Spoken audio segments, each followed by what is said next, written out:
Concernant la méthode STEPS, en gros, c'est une méthode qu'on a proposé à Thibaut d'utiliser pour déployer ce format de leadership basé sur l'intention.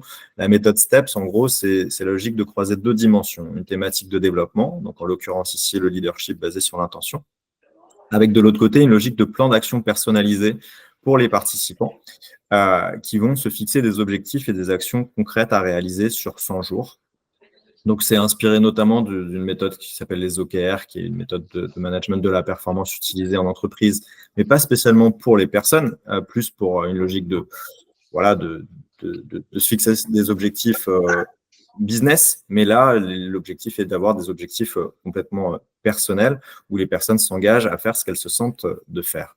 Donc, concrètement, l'approche STEPS, en gros, c'est une approche qui vise l'intégration d'une thématique de coaching en l'occurrence, dans la vie concrète des participants qui vont se fixer des objectifs très concrets sur 3 mois à réaliser, avec l'idée que ces objectifs sont 100% personnalisés, en ligne avec ce que le coaché, le participant se sent de réaliser et ce qui fait écho dans sa vie, principalement sur le plan professionnel, mais on aborde aussi l'aspect personnel et j'y reviendrai un petit peu plus après.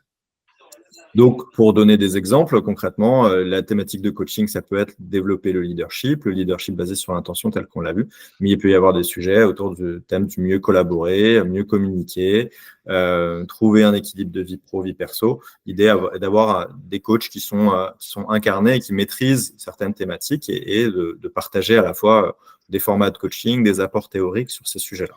De l'autre côté, on va coupler ça donc avec une logique de plan d'action concret, personnalisé sur 3 mois, avec un objectif 1, on donnera des exemples un petit peu après, et des actions qu'on va pouvoir quantifier en disant, je vais essayer je vais participer à un management meeting où je vais, partager avec mes équipes, faire 5 réunions d'équipe, voilà, c'est plus clair, faire 5 réunions d'équipe.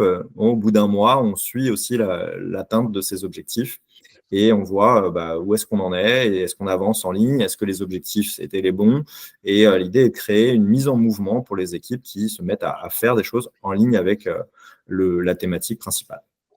Donc, si on prend l'exemple du leadership basé sur l'intention, concrètement, des thèmes possibles étaient comment on va gagner en autonomie, comment on devient plus force de proposition, comment on communique mieux, comment on gagne en transversalité. Donc, l'idée était de fixer des objectifs en lien avec les intentions descendantes, montantes et les intentions personnelles, la sphère personnelle qu'on voyait dans un objectif 3. Donc, voilà, pour donner des exemples concrets, qui, je crois, sont à peu près le reflet de ce qui a été de certains exemples de plans d'action qui ont été fixés. Voilà, comment je vais fluidifier la communication et la transversalité au sein de mes équipes. Voilà, je vais organiser 5 réunions d'équipe. Je vais déléguer 3 tâches que je fais encore aujourd'hui à mes équipes. Je vais devenir force de proposition pour ma hiérarchie. En faisant ça, je vais animer un management meeting. Je vais dire non à 3 demandes injustifiées. Voilà, c'était des choses très concrètes que les gens peuvent se mettre à suivre et qui leur permettent de se mettre en mouvement en lien avec la thématique de leadership basé sur l'intention.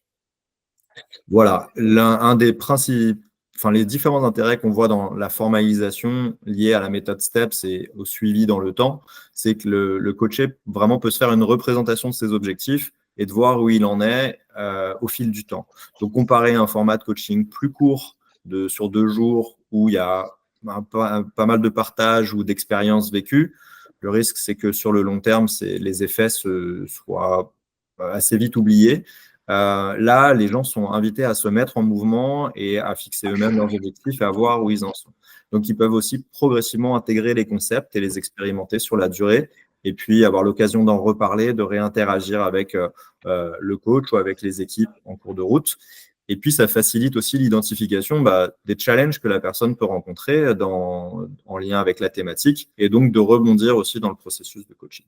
Donc, ce format-là, pour nous, le côté très concret et suivi dans le temps, rend le format particulièrement intéressant et impactant, le rend plus impactant qu'un format très court et à la fois un bon entre-deux versus un format de transformation très longue des organisations. Pierre-Etienne, qui a ce point très, très en visibilité de par ses différents formats de coaching pour en dire un petit peu plus. Juste pour donner un peu de visibilité sur comment ça se séquence concrètement. En gros, on a une logique de 5 séances sur des formats à peu près de demi-journée qui regroupe les équipes. Et la logique est à la fois de croiser les apports théoriques et de coaching sur le leadership basé sur l'attention, mais sur le déploiement de l'approche STEPS, dans la première séance, d'explorer un peu qu'est-ce qu'on se sent de faire, donc qui permet aussi de créer un premier temps d'équipe où les gens interagissent en binôme et explorent les pistes d'objectifs qu'ils ont envie d'atteindre et les actions qu'ils se sentiraient prêts à faire. Mais on les laisse volontiers explorer, mais pas formaliser. La formalisation et la structuration se fait lors de la deuxième séance, qu'on planifie en général une dizaine de jours après la première, qui permet aux gens de mûrir un peu plus concrètement ce qu'ils se sentent de faire, ce qui est juste pour eux, ce qui a le plus de sens. Et donc, pareil, on les laisse déployer en équipe la construction de ce format avec en binôme et supervisé par des coachs. Et ensuite, on va faire un suivi au fil du temps, chaque mois, pour voir où en sont les gens, ce qu'ils ont réussi à faire, ce qui peut peut-être les bloquer, faire évoluer leur perception aussi par rapport à leurs objectifs, par rapport à ce qu'ils pensent avoir fait ou pas fait. Et donc, voilà, c'est ça ce qu'on va déployer sur la période des 3 mois, en arrivant à la fin des 3 mois. Avec la particularité d'être fait par les participants eux-mêmes, en fait, où on les met en position quasiment de coaching réciproque pour finalement faire cette sorte de relevé de progression par eux-mêmes. Hein. Complètement. Et je laisserai peut-être Thibaut partager sur cet aspect-là de ce que ça a pu permettre en termes de dynamique d'équipe. Mais il y a une logique du coup de fluidification de la communication et de voir la perspective des participants d'une manière différente. Donc, je laisserai volontiers Thibaut partager sur cette partie-là, mais c'est un des bénéfices, je pense, du mode aussi. Voilà, on a juste un petit point sur la partie personnelle où en gros on peut, puisqu'en plus on avoir discuté aussi avec certains clients dont Thibaut, cet aspect-là est un aspect qui est assez apprécié, c'est de dire on incite les gens à se mettre en mouvement sur une thématique.